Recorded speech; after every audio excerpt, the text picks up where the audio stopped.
Assalamualaikum warahmatullahi wabarakatuh. Perkenalkan, nama saya Risma Diniah dari Program Studi Pendidikan Guru Sekolah Dasar, kelas era 4 semester 1. Di sini, saya akan membawakan materi tentang model pembelajaran berbasis TIK. Information and Communication Technology, atau yang lebih dikenal dengan TIK, adalah berbagai aspek yang melibatkan teknologi rekayasa dan teknik pengolahan yang digunakan dalam pengendalian dan pemrosesan informasi serta penggunaannya, hubungan komputer dengan manusia, dan hal yang berkaitan dengan sosial, ekonomi, dan kebudayaan. Nah, di sini ada pengertian pembelajaran berbasis TIK. Pembelajaran berbasis TIK merupakan pembelajaran yang memadukan antara suatu proses pembelajaran dengan penggunaan media pembelajaran. Media tersebut bersifat teknologi, baik itu berupa internet, penggunaan video, LCD, atau infocus, dan lain sebagainya. Adapun teori yang mendasari pembelajaran berbasis teknologi informasi, yaitu ada 3 teori belajar utama sebagai dasar pembelajaran berbasis teknologi informasi, yaitu behaviorisme, kognitivisme, dan konstruktivisme. Behaviorisme atau aliran perilaku juga disebut perspektif belajar, adalah filosofi dalam psikologi yang berdasar pada proposisi bahwa semua yang dilakukan organisme, termasuk tindakan, pikiran, atau perasaan, dapat dan harus dianggap sebagai perilaku. Nah, penganut aliran behaviorisme ini menganggap bahwa belajar adalah perubahan perilaku yang dapat diamati yang disebabkan oleh stimulus eksternal. Mereka melihat pikiran sebagai kotak hitam. Respon terhadap suatu stimulus dapat diamati secara kuantitatif dengan mengabaikan pengaruh proses berpikir yang terjadi di pikiran. Atkins 1993 menyoroti 4 aspek yang relevan untuk merealisasikan materi pembelajaran berbasis teknologi informasi atau e-learning berkaitan dengan pemikiran behaviorisme.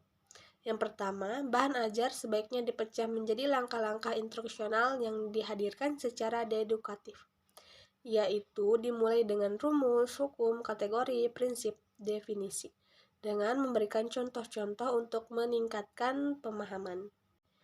Kedua, perancang harus menetapkan urutan pengajaran dengan menggunakan percabangan bersyarat ke unit instruksional lain. Umumnya, kegiatan diurutkan dari mudah ke sukar atau kompleks. Ketiga, untuk meningkatkan efisiensi belajar, siswa diminta mengulangi bagian tertentu maupun mengerjakan tes diagnostik.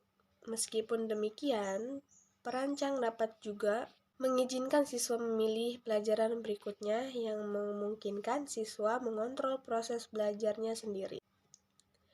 Dan yang terakhir, yang keempat, pendekatan behaviorisme menyarankan untuk mendemonstrasikan keterampilan dan prosedur yang dipelajari. Siswa diharapkan meningkatkan kemahirannya. Latihan berulang-ulang dengan umpan balik yang tepat. Pesan-pesan memberi semangat digunakan untuk meningkatkan motivasi. Kognitivisme adalah teori belajar kognitif, adalah teori belajar yang lebih mementingkan proses belajar daripada hasil belajarnya. Nah, di sini ada tokoh-tokoh kognitivisme. Penganut aliran kognitivisme menganggap bahwa belajar merupakan proses internal yang melibatkan memori, motivasi, refleksi berpikir, dan metakognisi. Dalam pandangan aliran ini, pikiran manusia memanipulasi simbol-simbol seperti komputer, memanipulasi data. Karena itu, siswa dianggap sebagai prosesor informasi. Nah, di kognitivisme ini, perancang instruksional harus memikirkan aspek-aspek berikut untuk merealisasikan materi pembelajaran berbasis teknologi informasi atau e-learning. Yang pertama, strategi pengajaran sebaiknya meningkatkan proses belajar dengan mengadanya-gunakan semua indera, yang memfokuskan perhatian siswa melalui penekanan pada informasi penting dan menyesuaikan dengan level kognitif siswa. Yang kedua, perancang instruksional sebaiknya mengaitkan informasi baru dengan informasi lama yang telah ada di memori jangka panjang. Hal ini dapat dilakukan dengan cara memberikan pertanyaan awal untuk mengaktifkan struktur pengetahuan yang diperlukan untuk materi. Yang ketiga, strategi penerapan menganalisis, mensintesis, dan mengevaluasi sebaiknya digunakan untuk menstimulasi belajar level tinggi. Yang keempat, bahan ajar sebaiknya memasukkan aktivitas untuk gaya belajar yang berbeda. Yang kelima, siswa perlu dimotivasi belajar untuk melalui strategi belajar yang menstimulasi. Motivasi intrinsik berasal dari diri siswa dan motivasi ekstrinsik berasal dari guru. Yang keenam, strategi pengajaran sebaiknya mendorong siswa menggunakan keterampilan metakognitifnya dengan cara merefleksi apa yang mereka pelajari, berkolaborasi dengan siswa lain maupun memeriksa kemajuan belajar mereka sendiri.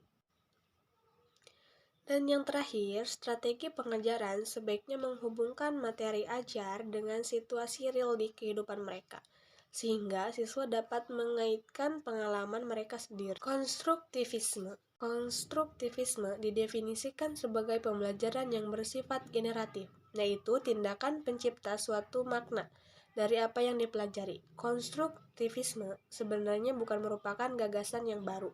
Apa yang dilalui dalam kehidupan kita selama ini merupakan himpunan dan pembinaan pengalaman demi pengalaman. Penganut aliran konstruktivisme ini menganggap bahwa siswa membangun pengetahuannya dari pengalaman belajarnya sendiri. Belajar dapat dilihat sebagai suatu proses yang aktif, dan pengetahuan tidak dapat diterima dari luar maupun dari orang lain. Perancang instruksional harus memikirkan aspek-aspek berikut untuk merealisasi materi pembelajaran berbasis teknologi informasi atau e-learning. Yang pertama, belajar sebaiknya merupakan proses yang aktif.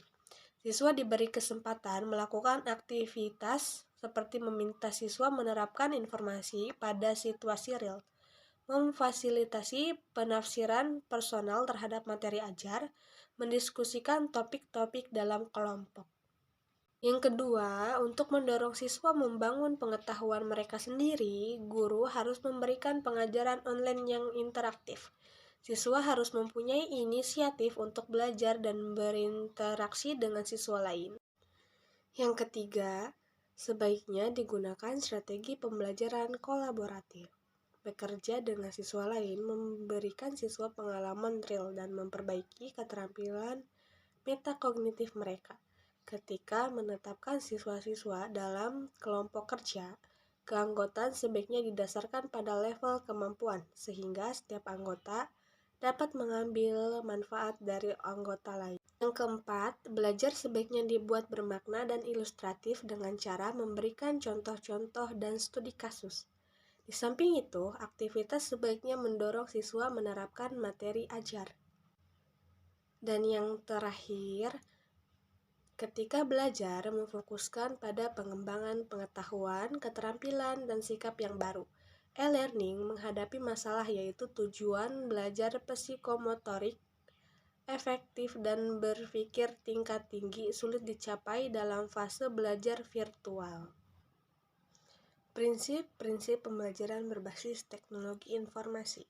Prinsip umum penggunaan teknologi informasi yaitu efektif dan efisien, optimal, menarik, dan merangsang daya kreativitas berpikir pelajar. Manfaat pembelajaran berbasis teknologi informasi. Manfaat pembelajaran berbasis teknologi informasi ini terdiri atas 4 hal, yaitu meningkatkan kadar interaksi pembelajaran antara peserta didik dengan guru atau instruktur, memungkinkan terjadinya interaksi pembelajaran dari mana dan kapan saja, menjangkau peserta didik dalam cakupan yang luas, mempermudah penyempurnaan dan penyimpanan materi pembelajaran. Karakteristik pembelajaran berbasis teknologi informasi. Karakteristik pembelajaran berbasis internet antara lain adalah penyajian materi pembelajaran dilakukan dengan menayangkan objek ajar secara tekstual maupun audiovisual. Teknologi komputer dan jaringan internet saat ini telah memungkinkan penayangan materi pembelajaran secara audiovisual dengan kualitas cukup tinggi. Aplikasi pembelajaran berbasis teknologi informasi. Beberapa aplikasi teknologi informasi dan komunikasi dalam pengembangan pembelajaran yang dapat dikembangkan antara lain: yang pertama, pembelajaran berbasis komputer; yang kedua, e-learning; dan yang ketiga, pembelajaran berbasis web. Sekian penjelasan tentang metode pembelajaran berbasis TIK. Jangan lupa like, komen, dan subscribe. Terima kasih semua. Sekian dari saya. Wassalamualaikum warahmatullahi wabarakatuh.